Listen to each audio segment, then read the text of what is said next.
Yesterday we saw that Sue Gray report, or at least a preliminary version of it, a rather stripped down Sue Gray report that was handed to Number 10, or rather emailed to Number 10 in the morning. Of course, the Prime Minister then at 3:30 faced questions in the Commons, a very hostile environment that was for him, and then a meeting with Conservative MPs a little bit later. Well, let's analyse the events of yesterday now with Calgie, the senior reporter from the Guido Fawkes website, who joins me here live in Downing Street. And Christian, it's your analysis that the Prime Minister is in a slightly better state now than he was yesterday. Yeah, I mean, well, he certainly was in a better state late last night. The question session in the Commons had almost upended the boat, actually. The mood responding to, obviously, those Jimmy Savile allegations, the response on a question about drug taking, which he then threw back to the Leader of the Opposition, went down like a plate of cold sick with Tory MPs. His performance later in the evening substantially warmed them back up to him. He made major promises on a potential reshuffle. I presume that will be mainly focusing on the Whip's office. Promises about heavy involvement in policy making by the backbenches, a major contrition, and it started off quite cold and massively warmed up towards the end, where there was a lot more laughter, a lot more banging of tables, and the mood in Parliament, in the Tory party by the end of the day was actually the Downing Street operation had got them to as solid a place as could have been hoped for after the initial release of the Sue Gray findings. This is fascinating then. The situation where the Prime Minister was behaving in public, if you like, in the House of Commons, watched by, we presume, many people across the country, was his weak performance. But then behind closed doors to the parliamentary party was a much stronger performance. But I suppose it doesn't really matter how many people watched each event, because ultimately his future is in the hands of those few MPs, not the many out in the country, at least for now. Yeah, one critical MP told me that the Prime Minister had won over the electorate that matters in the short term, the Tory MPs, but damaged things further with the electorate that matters in the longer term, the general public. And yeah, I mean, I think a lot of Tory MPs might review the performance as saying Boris has never been particularly good in the Commons. You know, despite being a charismatic guy, having a good sense of humour, he's always struggled in that particular arena. So whilst it was on the bad side of a Boris performance, it might have been expected, although there are of course rumours that an advisor explicitly said do not mention the Jimmy Savile allegation, and that is now one of the fallouts that they're having to deal with, although some might say that particularly odd and contentious debate is slightly more preferable than treading the Partygate even further into the day.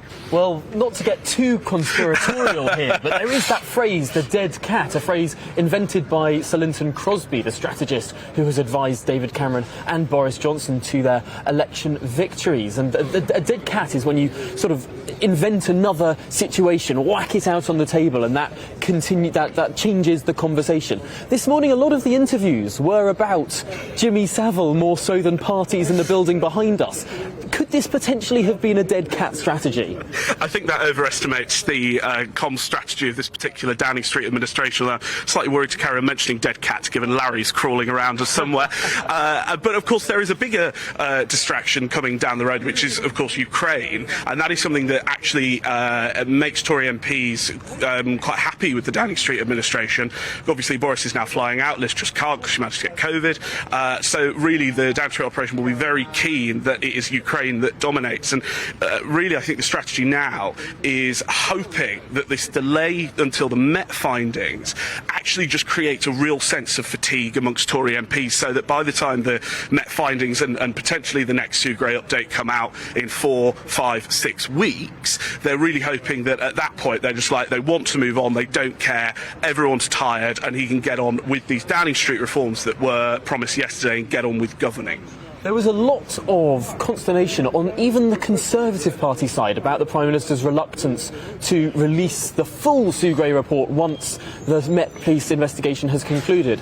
Well, late last night, Number 10 seemed to put out a clarifying statement saying that they would, after all, ask Sue Gray to complete that body of work and would publish it. Why did it take so long for Downing Street to finally get to that position? Well, now Dominic Raab seems to have rode back slightly on the Today programme. He's saying he's not sure there's going to be any update for them to publish, which seems incredibly unlikely. It's a really frustrating sort of blood out of a stone situation with this government. You know, there are plenty of people who say the best thing is just sunlight is the best way to deal with this. Get it all out there, because the handling has often been criticised more than the actual Partygate amongst the Tory MPs, and this is a prime example. Get it out, don't prevaricate, let people see what the issue is and deal with it and move on. And instead now we've got a process row which is going to drag on for 4, 5, 6 weeks, which may involve them trying to cover things up, and then the opposition or a leaky member of Downing Street are going to get it out into the public anyway, and then they're going to have to answer questions about why they tried covering up. So it is just a better strategy to get it all out there in the first place. It's interesting, the whole atmosphere in the Commons yesterday. Keir Starmer struck a very quiet tone. He didn't try and do the bolshy punch and Judy politics that we've come to expect at Prime Minister's questions, for example. He even reached out to potential Tories by quoting approvingly Margaret Thatcher in that exchange. Did Keir Starmer get the tone right and Boris get the tone wrong? Yeah, I've already said Boris got the tone wrong at the question session, and Starmer did what he does best, which is very, very solemn, sincere, parochial soliloquies. But I also think, Starmer has been playing this character for 3-4 weeks now. It's going down quite well inside the bubble, and a lot of journalists seem that's the right thing.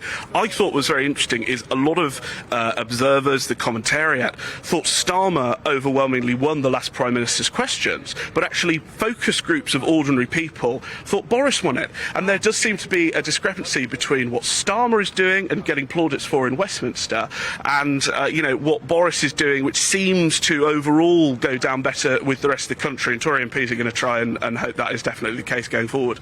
Well, a really interesting set of analysis there. Thank you very much, Christian Calgie, for joining us here. Larry is actually just crawling behind you. Speaking of dead cats, let's hope that is not another one to add to the tally. Christian Calgie of the Guido Fawkes website, thank you for joining us this morning.